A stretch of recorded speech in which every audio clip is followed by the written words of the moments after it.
ശ്രദ്ധയോടെ ശ്രദ്ധിക്കണം. അത് നിങ്ങൾ ഓർക്കും വളരെ നല്ല. ഇവിടെ ഈ സാക്ഷ്യം പറയണതെല്ലാം പോസിറ്റീവായിട്ടുള്ള ഗ്രീൻ ചാനലിലൂടെ ക്രിസ്തു വന്നതിൻ്റെതാണ് ഇല്ലേ? ഇത് ഭൗതിക നേട്ടങ്ങളെല്ലാം അങ്ങനെയാണ്.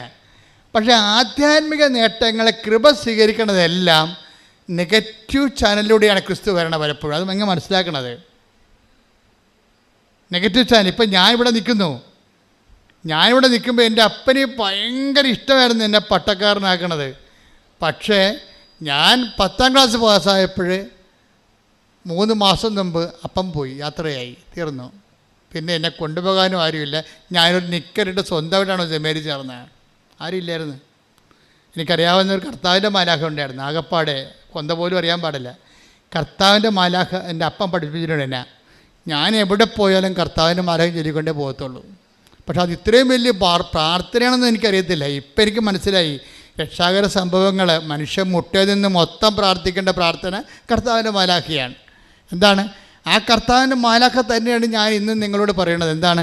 കർത്താവിൻ്റെ മാലാഖ പരിശുദ്ധ മറിയത്തോട് വചിച്ചു, പരിശുദ്ധാത്മാവിനാൽ മറിയം ഗർഭം ധരിച്ചു. കൈയടിക്കട്ടെ, ശ്രദ്ധിക്കട്ടെ.